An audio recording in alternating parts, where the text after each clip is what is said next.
కృష్ణేశ్వర జ్యోతిర్లింగం తన భక్తురాలను అనుగ్రహించి తన పేరు మీద వెలిసిన జ్యోతిర్లింగమే కృష్ణేశ్వర జ్యోతిర్లింగం లేదా గస్మేశ్వర జ్యోతిర్లింగం. మొదట ఈ ఆలయాన్ని వేరూలు గ్రామానికి చెందిన మాలోజీ భోసలే నిర్మించారు. ఈయన ఛత్రపతి శివాజీ గారి తాతగారు. ఈ ఆలయం మొఘలుల కాలంలో ధ్వంసం అవ్వగా 18వ శతాబ్దంలో ఇండోర్ రాణి అహిల్యాబాయి హోల్కర్ తిరిగి నిర్మించారు. ఇప్పుడు ఈ జ్యోతిర్లింగం ఆవిర్భావ కథను, ఆలయం ఎక్కడ ఉంది, ఎలా చేరుకోవాలి మొదలైన విషయాల గురించి తెలుసుకుందాం. పూర్వం మహారాష్ట్రలోని దేవగిరి అనే పర్వత సమీపంలో సుధర్ముడు మరియు సుదేహ అనే దంపతులు నివసించేవారు. సుధర్ముడు పరమ పండితుడు, నిత్యం వేదపారాయణ చేసేవాడు. అతని ఇల్లు ఎప్పుడూ సిరి సంపదలతో విరాజిల్లుతూ ఉండేది. సుదేహ కూడా అనుకూలవతి అయిన భార్య మరియు ఉత్తమురాలు అయినను వారికి చాలా కాలం సంతానం కలగలేదు. అంతేకాకుండా చుట్టుపక్కల ఉన్న వాళ్ళందరూ సుదేహను ఎప్పుడూ అనకూడని మాటలన్నీ అంటూ అవమానించేవాళ్ళు.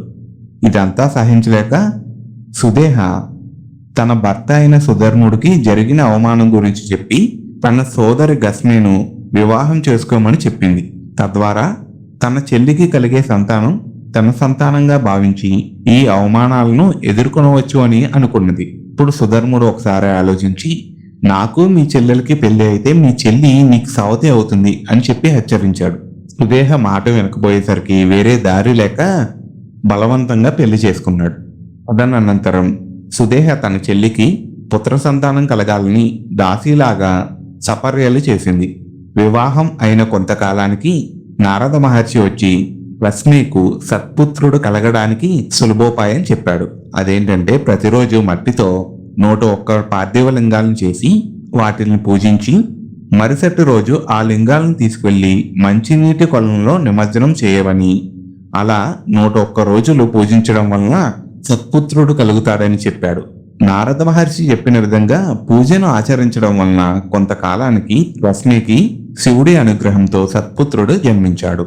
అప్పుడు సుదేహ పరమ ఆనందంతో ఆ పిల్లవాడి ఆలనా పాలన చూసుకుంటూ ఉండేది. చుట్టుపక్కల వారు గొడ్రాలకి ఇచ్చి బిడ్డను పెంచడం వలన ఆ పిల్లవాడికి మంచిది కాదని లేనిపోనివన్నీ గస్మేకి చెప్పేవారు. గస్మే అవి ఏమీ పట్టించుకోకుండా మా అక్క కోసమే బిడ్డను కన్నాను అని చెప్పింది. ఒకసారి చుట్టుపక్కల వాళ్ళు సుదేహ వద్దకు వెళ్లి గస్మే మీద లేనిపోను అని చెప్పసాగారు. గస్మే వలన ఈ ఇంటికి సంతానం వచ్చిందని, గస్మే కారణంగానే ఈ ఇల్లు కలకల్లాడుతూ ఉంది అని గస్మేను పొగుడుతూ లేనిపోనివన్నీ సుదేహకు చెప్పి ఆగ్రహం తెప్పించారు. అప్పుడు సుదేహ అనవసరంగా నేనే నా చేతులారా ఇలా చేసుకున్నానేని అనుకుంటూ గస్మే పైన ఈర్ష్యతో రగిలిపోయింది. అప్పటి నుంచి పిల్లవాడి పైన కూడా సుదేహకు కోపం పెరిగిపోయింది. ఆ పిల్లవాడిని పెంచే కొద్దీ తనకు దుఃఖం మరింత పెరిగిపోతుందని, ఆ చిన్న పిల్లవాడి ఎదుగుదలను చూస్తూ నేను బ్రతకలేను అని అనుకుని పిల్లవాడు ఉండకూడదు అని భావించింది. ఒకరోజు రాత్రి అందరూ నిద్రలో ఉండగా సుదేహ కత్తి తీసుకుని ఉయ్యాల్లో ఉన్న పిల్లవాడిని చంపి ముక్కలు చేసి చెరువులో కలిపి ఏమీ తెలియనట్టుగా ఇంటికి వచ్చి పడుకుంది. తెల్లవారుగానే ఇంటికి వచ్చిన పని మనిషి ఉయ్యాల్లో ఉన్న రక్తపు మరకలను చూసి గట్టిగా అరిచింది. ఇప్పుడు సుదేహ ఏమీ తెలియనట్టుగా ఉయ్యాల దగ్గరికి వచ్చి ఏడుస్తున్నట్టు నటించింది. సుధర్ముడు ఉయ్యాలను గమనించి పరమ దుఃఖాన్ని పొందాడు. పిల్లవాడు మరణించిన విషయం గస్మేకి తెలిసినా కానీ ఎప్పట్లాగే గస్మే రోజువారీ పార్థివలింగాలను పూజ చేసింది. తదనంతరం తన భర్తతో ఈ పార్థివలింగాలను నిమజ్జనం చేసి వస్తానని చెప్పింది. గస్మే జ్ఞానం కలిగిన స్త్రీ కనుక ఇదంతా పరమాత్మ లీలగా భావించి 101 పార్థివలింగాలను శివనామస్మరణ చేస్తూ చెరువులో నిమజ్జనం చేసి వెనకకు తిరగగానే ఆమె కుమారుడు కనిపించాడు. అప్పుడు గస్మే బాలుడిని దగ్గరకు తీసుకుని ఇదంతా శివానుగ్రహం అని చెప్పి భావించింది. తదనంతరం శివుడు పార్థివలింగాలను నిమజ్జనం చేసిన ప్రదేశంలోనే ప్రత్యక్షమే గస్మేకు జరిగినదంతా చెప్పి ఆగ్రహంతో సుదేహను త్రిశూలంతో చంపబోయాడు.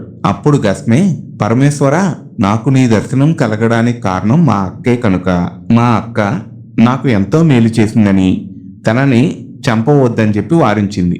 అప్పుడు శివుడు గస్మే ఉత్తమ లక్షణాలను మెచ్చి ఏం వరం కావాలో కోరుకో అని అడిగాడు. ఈ చెరువులో నీవు లింగ రూపంలో దర్శనమిచ్చావు కనుక ఈ లింగం కలియుగాంతం వరకు జ్యోతిర్లింగంగా దర్శనం ఇవ్వాలని, నీ దర్శనం చేత పిల్లలకు బాలరిష్ట అకాల మృత్యు దోషాలు తొలగి సుఖంగా జీవించి పెద్దవారికి కీర్తి తీసుకురావాలని, భార్యాభర్తల మధ్య ఐకమత్యం పెరగాలని, సర్వదా నీ దర్శనం చేసుకున్న వాళ్ళకి శుభం కలగాలని, ఈ ఆలయం ప్రాంగణంలో 3 రాత్రులు నిద్రించిన వారికి పుత్ర సంతానం కలిగేటట్టు చేయమని ఈశ్వరుణ్ణి కోరింది. అప్పుడు శివుడు తదాస్తు అని పలికి, ఈ క్షణమే నీ పేరు మీదుగా జ్యోతిర్లింగంగా వెలిసి గస్మేశ్వరుడుగా ప్రసిద్ధి చెందుతాను అని పలికాడు. తర్వాత శివుడు నా దర్శనం చేసుకున్న పిల్లలకు ఆయువు పెరుగుతుందని, వాళ్లకు మంచి జీవిత భాగస్వాములు వస్తారని, విద్యావంతులు అవుతారని, ధనవంతులు అవుతారని, ఔదార్యం కలిగి ఉంటారని, వాళ్ళకు భోజనం మరియు చివరికి ముక్తి కూడా లభిస్తుందని, అలాగే 101 తరాల వరకు ఆ వంశంలో సద్గుణ సంపన్నులు జన్మిస్తారు అని శివుడు వరం ఇచ్చాడు. ఇది గస్మేశ్వర లింగం ఆవిర్భావ ఘట్టం. పరమ పవిత్రమైన ఆ లింగాన్ని దర్శించిన, ఈ కథను విన్నా లేదా చదివినా సకల శుభాలు కలుగుతాయి. ఇప్పుడు ఈ జ్యోతిర్లింగం ఎక్కడ ఉంది, ఎలా చేరుకోవాలి అనే విషయాన్ని చెప్తాను. ఎక్కడ స్కిప్ చేయకుండా వినండి. గస్మేశ్వర జ్యోతిర్లింగం మహారాష్ట్రలో ఔరంగాబాద్ జిల్లాలోని వేరూలు గ్రామంలో ఉంది. ఈ క్షేత్రం చేరుకోవడానికి బస్సు, రైలు మరియు విమాన మార్గాలు ఉన్నాయి. రైలు మార్గంలో వెళ్ళాలి అనుకున్న వాళ్ళందరూ మన తెలుగు రాష్ట్రాల నుంచి ముందుగా ఔరంగాబాద్ రైల్వే స్టేషన్కి వెళ్ళి అక్కడి నుంచి బస్సు లేదా క్యాబ్ ద్వారా 30 కిలోమీటర్లు ప్రయాణిస్తే ఈ గస్మేశ్వర జ్యోతిర్లింగానికి వెళ్ళవచ్చు. అలాగే ఫ్లైట్ జర్నీ చేయాలనుకుంటే ముందుగా ఔరంగాబాద్ ఎయిర్పోర్ట్కి వెళ్ళి అక్కడి నుంచి బస్సు లేదా క్యాబ్ ద్వారా 30 కిలోమీటర్లు ప్రయాణిస్తే గస్మేశ్వర జ్యోతిర్లింగం చేరుకోవచ్చు. ఈ వీడియో మీకు నచ్చినట్లయితే లైక్ చేయండి, షేర్ చేయండి, అలాగే సబ్స్క్రైబ్ చేసుకోండి.